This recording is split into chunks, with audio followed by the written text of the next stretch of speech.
কেমন আছো তোমরা সবাই? আশা করি তোমরা সবাই খুব ভালো আছো, আমিও কিন্তু খুব ভালো আছি। তো চলে এলাম আবারও একটা নতুন ভিডিও নিয়ে। তো আমার চ্যানেল স্বপ্নের সংসার ব্লগে তোমাদের সবাইকে স্বাগত। তো চলো আজকের ভিডিওটা শুরু করা যাক। তো আজকের ভিডিওটা কিন্তু আমি শুরু করছি বেলা 11টা থেকে। তো এখন কিন্তু আমি ঘর মুছতে এসেছি, আর আমার সঙ্গে সঙ্গে কিন্তু আমার ছোট্ট সোনাটাও আমার সঙ্গে কাজ করে দিচ্ছে। তো প্রথমেই ঘরটা মুছতে এসে দেখতে পাই খাটটা একেবারে নোংরা হয়ে পড়ে আছে। তো আগে খাটটা ভালো করে ঝাড়ু দিয়ে ঝেড়ে নিলাম, তারপরে এখন খাটের তলা থেকে ঘরটাকে ভালো মতন পরিষ্কার করে মুছে নিচ্ছি। তো আমার মতো যাদের যাদের বাড়ির ছোট বাচ্চা আছো তারা তো বুঝতেই পারবে যে খাটের তলায় আর খাটের উপরে বাচ্চারা কি পরিমাণ নোংরা করে। তো আমার ছেলে তো সব জিনিসপত্র খাটের তলায় ফেলে দেয়, তো আমাকে আবার পরে ঢুকে ঢুকে সব রকম জিনিসপত্রগুলোকে বের করতে হয়। আর আজকে না ভিডিও করতে গিয়ে ভীষণ পরিমাণ সমস্যা হচ্ছিল, তার কারণ আমার ফোনটা এত পরিমাণ হ্যাং করছিল, বারবারই ক্যামেরাটা অফ হয়ে যাচ্ছিল। তো এর কারণে কিন্তু ঘরটা মুছতে আমার প্রায় আধা ঘন্টা আজকে লেগে গেছে। ক্যামেরা সেট করে করে বারবার করে যখন ঘরটা মুছছি আমার কিন্তু অনেকটাই দেরি হয়ে গেছিলো। তারপরে চান করে কিন্তু আমি ঠাকুরকে পুজো দিয়ে নিয়েছিলাম। তো আজকে কিন্তু আমার ঠাকুরকে কেমন লাগছে অবশ্যই তোমরা কমেন্ট করে জানিও। তারপরে মাথা ধুয়ে আজকে চান করেছি। তো ভীষণ পরিমাণ আগের দিন রাত্রে ঘুমোতে পারছিলাম না, মাথায় যন্ত্রণা হচ্ছিল, তাই আজকে সকালে প্রথমে আগে উঠে আমি কিন্তু ঘরের কাজবাজ শেষ করে মাথা ধুয়ে নিয়েছি। মাথা ধোয়ার পরে এখন এসেছি ছাদে সমস্ত জামা কাপড়গুলো হচ্ছে গিয়ে মেলতে। তো সকালবেলা কিন্তু তোমাদের দাদাভাই একবার জামা কাপড় কেচে মেলে দিয়ে গেছে, তো ওগুলো কিন্তু এখন শুকিয়ে গেছে। তো ওইগুলো এখন তুলে নিচ্ছি শুকনো কাপড়গুলো, আর ভেজা যে কাপড়গুলো বেরিয়েছে ওইগুলো কিন্তু এখন দড়িতে মিলে দিচ্ছি। তো আমি যেহেতু কোনো রকম কোনো গামলা টামলা নিয়ে আসিনি, হাতে ধরে ধরে কাপড় মেলতে কিন্তু ভীষণ পরিমাণ অসুবিধে হচ্ছিল। তো এক হাতে দেখো ভিজে কাপড়গুলো ধরেছি আর এক হাতে কিন্তু শুকনো কাপড়গুলো মিলছি, আর নিজেই ভুলে যাচ্ছে যে কোনটা ভেজা আর কোনটা শুকনো। একটা হাতে নিয়ে আরেকটা হাতে কাজ করতে ভীষণ পরিমাণ সমস্যা হচ্ছিল। কি বোকা আমি ভাবো যে একটা গামলা নিয়ে আসবো, সেটাও আমার খেয়াল হয়নি। সব কিছুটাকে হাতে ধরে নিয়ে আমি কিন্তু চলে এসেছি। আর সোনা পাপাকে কিন্তু আমি চান করিয়ে খাইয়ে তারপরে ছাদে এসেছি, কারণ ওকে চান না করিয়ে ঘুম না পাড়িয়ে দিলে আমার কিন্তু শান্তি হয় না। কারণ ও এত পরিমাণ বিরক্ত হয়ে যায়, একটু বেলা হয়ে গেলেই 12টা বাজলেই ও চান করবে, তারপরে খাওয়ার জন্য ভীষণ পরিমাণ কান্নাকাটি শুরু করে দেয়। যেহেতু ছোট বাচ্চা, ও সকালে ঘুম থেকে ওঠার পরে তারপরে তো আর ঘুমোয় না, একেবারে দুপুরে ঘুমোয়। আর দুপুর যখন বিকেলবেলা ঘুম থেকে ওঠে তারপরে আবার একেবারে রাতে ঘুমোয়। তো ও কিন্তু সারাদিনে এখন দুবারই ঘুমোয়, এর চেয়ে বেশি ঘুমোয় না। আর সন্ধ্যাবেলা দেখো এখানে আমার ছোট্ট সোনাটা কি দুষ্টু হয়েছে, একা একা বসে নেল কাটার দিয়ে নখ কেটে যাচ্ছে, নখের ময়লা পরিষ্কার করছে। আর আমি ভিডিও করছি, যখনই বুঝতে পেরেছে তখন দেখো আমার দিকে তাকিয়ে তাকিয়ে মুচকি মুচকি হাসি দিচ্ছে। কি দুষ্টু হয়েছে আমার ছোট্ট সোনাটা। আর রাতের বেলা কিন্তু এখন এসেছি রান্না করতে, যেহেতু সকালবেলা আজকে তোমাদের দাদাভাইকে আমি রান্না করে দিয়েছিলাম, সেটার কিন্তু আর ভিডিও কোনো ক্লিপস নেওয়া হয়নি, যেহেতু আগের দিন রাত্রে আমার একেবারে ঘুম হয়েছিল না, সকালে দেরি করে ঘুম থেকে উঠেছিলাম, তাই কিন্তু ভিডিও করতে আমি পারিনি। তাড়াহুড়ো করে রান্না করে তোমাদের দাদাভাইকে আগে গুছিয়ে পাঠিয়েছি। তারপরে তো দেখতেই পেরে বেলা থেকে আজকের ভিডিওটা স্টার্ট করেছিলাম। এদিকে আজকে রাত্রে কিন্তু আমি বানাচ্ছি হচ্ছে গিয়ে ফ্রাইড রাইস। তো তোমাদের দাদাভাইয়ের একজন বন্ধু হচ্ছে গিয়ে এখানে পাশেরই আরেকটা বাড়িতে ভাড়া থাকে। তো ও বললো যে বৌদি ভাই আজকে তুমি হচ্ছে গিয়ে ফ্রাইড রাইসটা বানাও আর আমি চিলি চিকেন বানাবো।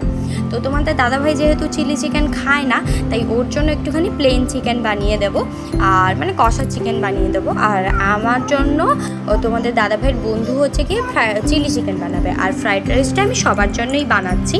তো প্রথমে কিন্তু ফ্রাইড রাইসের সবজিপাতি আমি সব কিছু কেটে ধুয়ে নিয়েছি, আর এখন কড়ার মধ্যে একটুখানি সাদা তেল আর ঘি দিয়ে তারপর সবজিগুলো সমস্ত দিয়ে ভাজবো।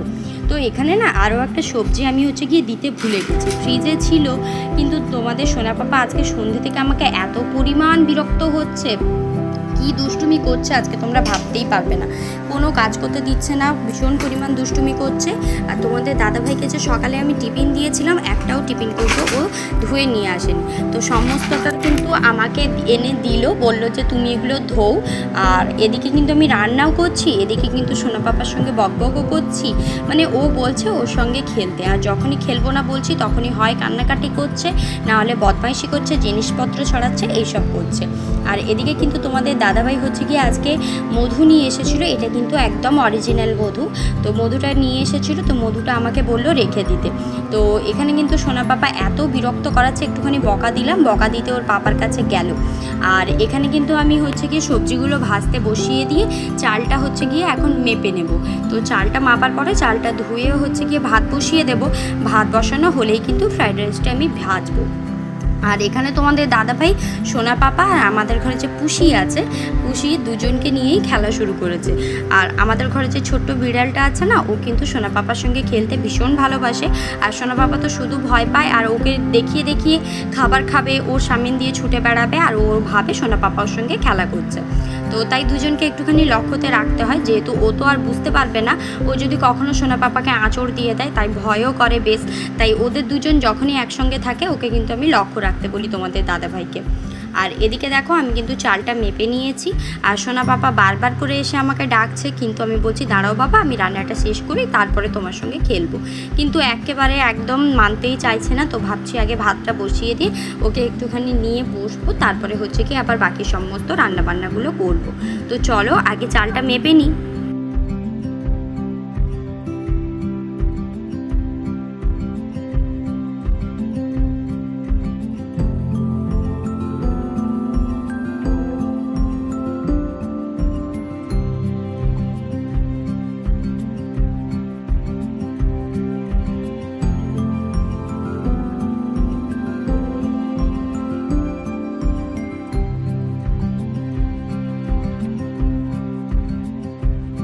তো চালটা তো মেপে নিয়েছি। আজকে কিন্তু 2 কৌটো চাল আমি নিয়েছি, যেহেতু মানে তোমাদের দাদাভাইয়ের বন্ধু, আমি মানে 3 জনের জন্য করব, কিন্তু একটু বেশি পরিমাণেই বানাবো। যেহেতু ফ্রাইড রাইস সবাই খেতে ভালোবাসে, তাই একটু বেশি পরিমাণেই বানাবো।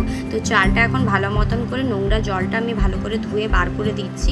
আর তোমাদের দাদাভাই তো ব্লাড ডোনেশন ক্যাম্পে চাল পেয়েছিল 1 কেজির প্যাকেট। তার আগেও আমাদের কাছে মানে বাড়িতে এমনি লুজ এনেছিল। তো ওই আগের চালটা না হালকা দেখে একটু একটু পোকা হয়ে গেছিলো, তাই কিন্তু ভালো করে আমি চালটাকে ধুয়েছি। ধোয়ার পরে হচ্ছে গিয়ে ঘি, গোটা গরম মশলা, তারপরে লবণ, একটু সাদা তেল সব কিছু দিয়ে ভাতটা হতে বসিয়েছি। এদিকে কিন্তু সবজিটাও একটু ঢাকনা দিয়ে সেদ্ধ হতে দিচ্ছি, একদম লো ফ্লেমে ভেজে নিচ্ছি। আর এখানে কিন্তু কাজু কিশমিশটাও আমি ওর সঙ্গে দিয়ে দিলাম, যাতে করে তাড়াতাড়ি ভাজা হয়ে যায়, আর এটা আমাকে এক্সট্রা করে ভাজতে না হয়। আর এদিকে সোনা পাপা এতই আমাকে আজকে জ্বালাচ্ছিল যে ছোট্ট কড়াইটায় ফ্রাইড রাইসটা ভাজা হবে না, সেটা আমি একেবারে ভুলে গেছি। প্রতিদিনের রান্নার কড়াইতে আমি বসিয়ে দিয়েছিলাম। তো এখন কিন্তু সবজিটা হওয়ার পরে আমাকে কিন্তু একটা বড় কড়াইতে আবার ডবল এটাকে শিফট করতে হবে। তো চলো আগে সবজিগুলো সমস্তটা ভেজে নিই।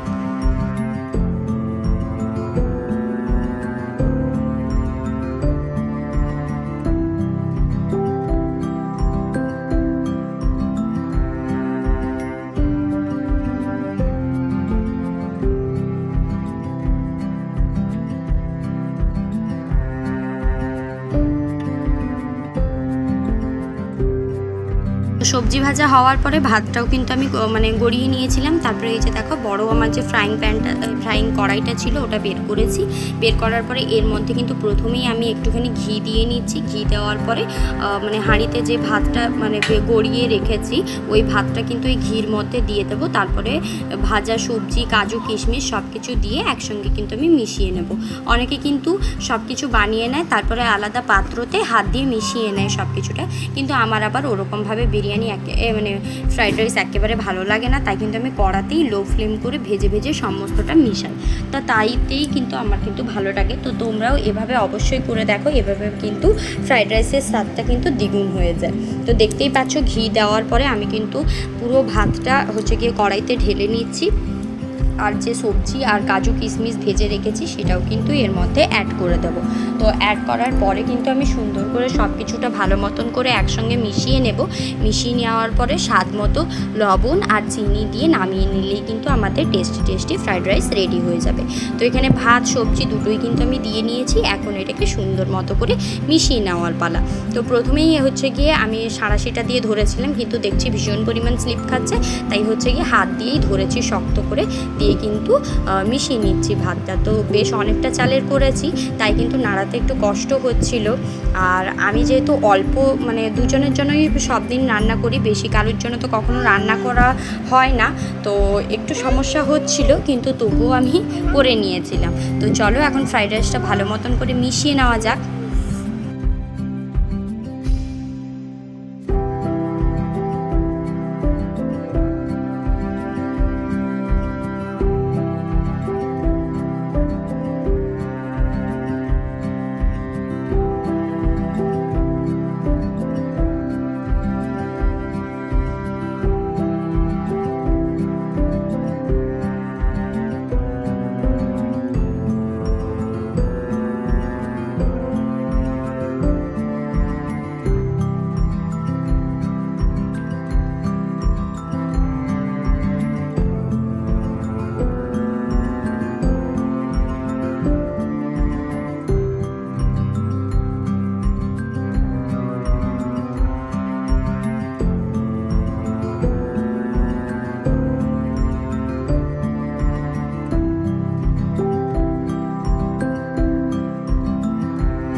তো এখানে দেখো তোমাদের দাদাভাইয়ের জন্য চিকেন কষা আর ফ্রাইড রাইস কিন্তু আমি রেডি করে রেখে দিয়েছি। রাত্রেবেলা কিন্তু আমি চিলি চিকেন আর ফ্রাইড রাইস খাচ্ছি, তোমাদের দাদাভাই চিকেন কষা আর ফ্রাইড রাইস খাচ্ছে। তো আজকের ভিডিওটা এখানেই শেষ করছি। কেমন লাগলো অবশ্যই জানাবে, যদি ভালো লাগে একটা লাইক আর সাবস্ক্রাইব করে আমার পাশে থাকবে। দেখা হবে নতুন আরও একটা ভিডিও নিয়ে।